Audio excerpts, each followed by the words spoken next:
addiction hotline that's now in operation. 7 Eyewitness News reporter James Groh takes us behind the scenes tonight to show us how lives are being saved one phone call at a time. Addictions and Open Access Hotline, this is Jenna speaking. How may I help you? At Crisis Services Center in Buffalo, it's fighting drug addiction with the telephone as its weapon. Can I ask, has he overdosed at all? Jenna Larkin says she's answered around 2,500 calls since she started working there a few years ago. Crisis Services is an addiction and suicide prevention hotline open 24 hours a day, 7 days a week.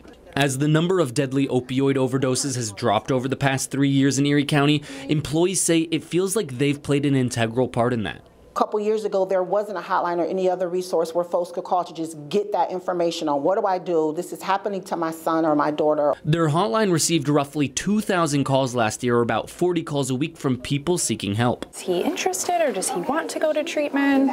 It could depend on the day, depend on what's also happening in the community.